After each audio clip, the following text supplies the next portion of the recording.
প্রিয় ভিউয়ার্স আসসালামু আলাইকুম। আমাদের কৃষি ইউটিউব চ্যানেলে সবাইকে স্বাগতম। আশা করি সকলেই ভালো আছেন। আলহামদুলিল্লাহ আমিও ভালো আছি। তো প্রতিবারের মতন আজকে একটি ছোট্ট ভিডিও নিয়ে আপনাদের মাঝে আসলাম। আশা করি মনোযোগ সহকারে ভিডিওটা দেখবেন। তো আমি এই সিডার মেশিন নিয়ে আপনাদের মাঝে আরও আগে ভিডিও শেয়ার করছি। তো আজকেও আমি আপনাদের মাঝে একটি ভিডিও শেয়ার করতে যাচ্ছি। তো আশা করি মনোযোগ সহকারে আমার ভিডিওটা দেখবেন এবং কথাগুলো শুনবেন। তো আমরা বিভিন্ন সময় বিভিন্ন চাষের জন্য মেশিন ব্যবহার করে থাকি এবং বর্তমানে নিত্য নতুন হাল চাষের মেশিন আমাদের দেশে আসতেছে। তো ইতিমধ্যে আমাদের বাংলাদেশ কৃষি গবেষণা ইনস্টিটিউটের পক্ষ হইতে এই সিডার মেশিনটা আবিষ্কার করা হয়েছে। আসলে টিলারের পিছনের অংশ খুলে তারপর এই পিছনে এই অংশটা সেট করতে হয়। তো আসলে এটা দিয়ে আপনার একসাথে 4টা কাজ করা যায়।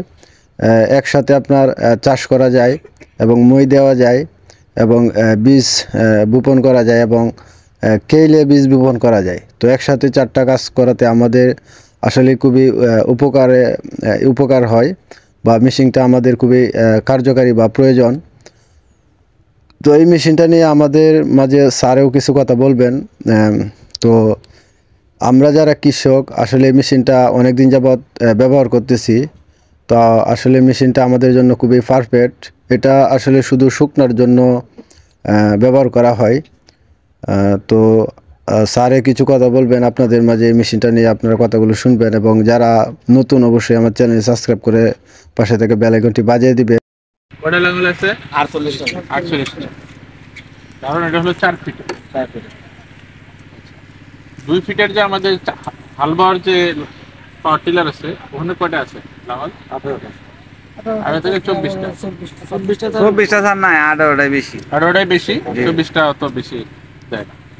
আচ্ছা, সেই হিসেবে আমাদের এখানে 2 ফিটের জন্য ওইটা আর হলো ওইটা প্রতি মিনিটে কতবার ঘুরে? 250 বার করে। 250, এটা কতবার? 500 বার। দেখুন, এই কারণে দেখা যায় যে মাটিটা ঝরঝরা করে ফেলে। কিন্তু একটা শর্ত আছে, আমাদের মাটির মধ্যে খুব বেশি পানি থাকলে হবে না। ময়েশ্চার খুব বেশি থাকলে কি হবে? শক্তি বেশি লাগবে। এটাকে আমরা গ্রামের ভাষায় কি বলেন আপনারা? কাদা। না, জো বলেন, মাটির জো বলেন না। প্রথম ইঞ্জিন স্টার্ট দিলেন, স্টার্ট দেওয়ার পর আমাকে নিউট্রাল থাকবে, আর যখন আমি চাষে যাব তখন আমাকে গিয়ার দিয়ে নিতে হবে। ঠিক আছে, একটা হলো চাষের গিয়ার, আরেকটা হলো যে আমার যে বীজ যে বপন হবে এখানে ডকলাস আছে, দেখেন এই ডকলাসটাকে অন আর অফ করতে হবে। আচ্ছা, এখানে দেখেন 2টা পিনিয়ন আছে, ছোট ছোট আর একটু বড় আছে না? এই 2টা পিনিয়ন কোনটার কি কাজ বলেন তো? এটা স্যার একটু ঘন পাল্লা, এটা হচ্ছে পাতলা পাল্লা, যেটা স্প্রকেট বলি। আর যদি ছোটটার মধ্যে যদি দেন ঘন পড়বে, ছোটটা বেশি তাড়াতাড়ি ঘুরে না, এই ছোট জিনিস এইভাবে তাড়াতাড়ি ঘুরে গেল, আর এই বড় জিনিস ঘুরতে এই জায়গাতে যে সময় লাগে না, এই জন্য ছোটটাই দিলে, যদি মনে করেন বীজ না আমি একটু ঘন ফেলাবো তখন ছোটটাই দিবেন। ঠিক আছে। তারপর হলো আমাদের তো এই সিট প্লেট আছে। এখানে সিট প্লেট তো আপনাদের শেখানো হয়েছে না, কোন দিকে সেট থাকতে হবে শেখানো হয়েছে? গতকাল উনি বলতেছিল স্যার টিউবের মধ্যে বীজ রয়ে গেছে। তো এরকম হইতেই পারে। আপনারা যেটা কাজ করবেন, সবসময় বীজ পড়লো কিনা সবসময় খেয়াল রাখতে হবে। কথা বুঝে আসছে? একটু পর দেখবেন যে টিউবের মধ্যে কোনো বীজ আছে কিনা টোকা দিয়ে খেয়াল করতে হবে। আরেকটা হলো, আমরা মাঠের জন্য আমাদের রোলারটা এক সেটিং আর রাস্তার জন্য এক সেটিং। রাস্তার জন্য কি সেটিং থাকতে হয়? ওসানি করা লাগে। আবার এখন মাঠে নিয়ে আসছে, এখন কি সেটিং হবে? নিচানি হবে। কেন? লাঙ্গল মাটিতে লাগবে না। এখন আপনারা নিচানি করে উপরে 5 গাড়ি দেন। এই যে 1 2 3 1 2 3 4 5 6 নম্বর দিবেন। 6 নম্বর দেন। হ্যাঁ, 6 নম্বর দেন। 1 2 3 4 5 6।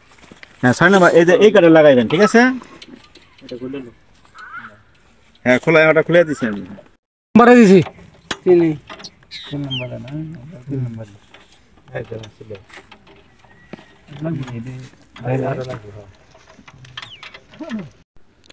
তো প্রিয় ভিউয়ার্স, মেশিনটা নিয়ে স্যারে আসলে অনেক কথাই আপনাদের মাঝে বলছেন। তো আশা করি আপনারা অনেক কিছু বুঝতে পারছেন। তো মেশিনটা আসলেই খুবই প্রয়োজন। তো যারা আরও মেশিনটার বিষয়ে বিস্তারিত জানতে চান অবশ্যই কমেন্ট করবেন। আমি আপনাদের মাঝে উত্তর দেওয়ার চেষ্টা করব। তো আজকের মতন এখানেই বিদায় নিচ্ছি। সকলেই সুস্থ থাকবেন, ভালো থাকবেন। আর কৃষি বিষয়ে খুবই একটি গুরুত্বপূর্ণ একটি বিষয়, অবশ্যই ভিডিওটা লাইক কমেন্ট শেয়ার করে দিবেন যাতে সকলের মাঝে ছড়িয়ে যায়। আল্লাহ হাফেজ।